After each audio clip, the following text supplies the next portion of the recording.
Let's look at Lightspeed Commerce Inc. I'm going to handle that. It's LSPD on the TSX, trades at $22.24, market cap $3.38 billion. It's based in Montreal. Lightspeed is a cloud vendor of omni-channel point of sale software to retail and hospitality customers. Restaurants and retail, even Brennan would like it, some golf courses and locations like that. Its software is used by over 160,000 mid-market customers in North America, Europe, and Australia. Let's look at the Q1 fiscal 2024 highlights. The revenues were up 20% to $209 million. Subscription revenues, which are great for the business, were up 7% to $78.7 million. But the company had a net loss, $48.7 million, as compared to a net loss of $100.8 million in the same period last year. So I guess you can say, while the company still loses money, it's losing less.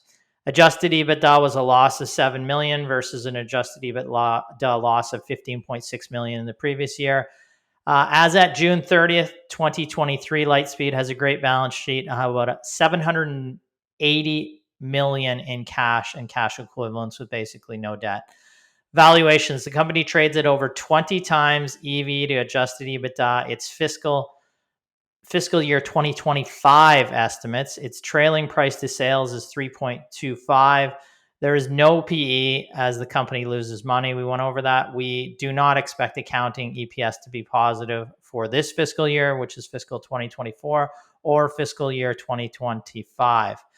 Our take. Lightspeed has stated that it remains on track for adjusted EBITDA break-even or better in fiscal 2024. Revenue should be in the range of $875 to $900 million. This is close to 22% growth over last year. We do appreciate Lightspeed has shown remarkable growth via acquisition and, to a degree, organically since 2020 or 2016, when it posted just $30.7 million in revenue, to its annual revenue expected this year of around $90 million or $900 million. So this is remarkable growth in revenues. The company raised capital at an opportune time and boasts a huge cash balance of $780 million, like we said, and limited debt.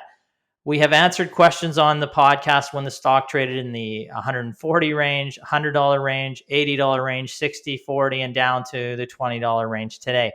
Our issue with the business, as it was then, is a lack of profitability. Operationally, the company lost $27 million back in 2016, despite massive growth in revenue. Over the last 12 months, they lost $243 million. Now, the losses on an adjusted basis are decreasing, and management is looking to break even on an adjusted EBITDA basis in the current year or better. Again, this is not a positive accounting earnings, just on an adjusted basis. Losses are shrinking, there's solid revenue growth, and the strong client base that this business has. It is moving in the right direction, Lightspeed is, but still has a long road ahead of it to meet our basic criteria. And that's all I have on Lightspeed today. You don't understand the technology. Yeah. Just kidding. No, I mean, this is one where you can. It's point of sale systems. It just, it's not making, it hasn't historically made money. And what I do worry with businesses like this, it's great to have that cash, but if you've never needed to have the discipline to be profitable over time, it's a different animal to bring that company into profitability in the long term. So we'll see if this management group can do that. They've not had to do that since really the existence of the company, because they've had cash on the balance sheet significantly, particularly as they've been a public entity. They've had that cash there.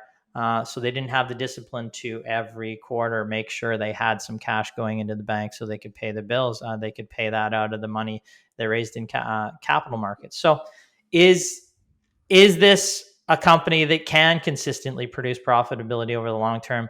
We have no idea, because they haven't done it in the past, and they're trying to do that now, but it's still a couple years off until you really see positive accounting earnings on this business. So, if ever, so let's see that actually happen first, and then get excited about that. Yes, like we had a question or a comment on the last time that you did it about a year ago on Lightspeed, and this person basically says that I'm so screwed. I got in at $70 and it's now $16. I don't know what to do now.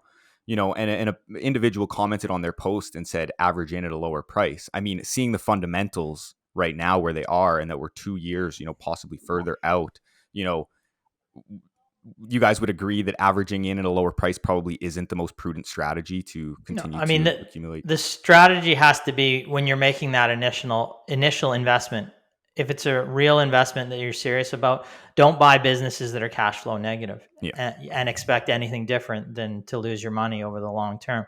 And that's what's happened here. Now, we can't go back in time, a time machine, and tell them that at that time.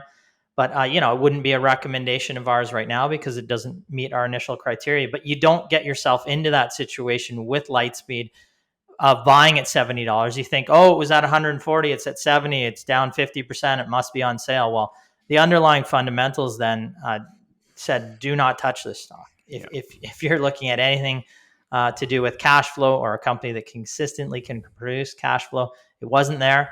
And it's not a surprise for us to see it go from 70 to 20. The investment philosophy that keeps you out of this situation is to buy a business that has cash flow. You wouldn't have bought a company like Lightspeed at that, if that was part of your initial criteria. And it needs to be going forward. Made the mistake, probably get out, and then move to a company that has cash flow going forward. And hopefully now they're a subscriber and they, you know, follow our philosophy, so they don't make that mistake in the future. Yeah. I mean, investing in the stock market is tough enough, but if you know, compound it by buying companies that don't have any cash flow, you're not going to make any money over the long term. And we've been asked before, if there's one piece of advice you can give a retail investor who's buys stocks, what is the best piece of advice? And our best piece, hands down, is don't buy companies that aren't making money. So if they're not making profit, avoid them. If they're not making revenue, generating revenue, don't even consider them. That's about the easiest rule that you can apply to avoid the most amount of risk quite easily. Very simple.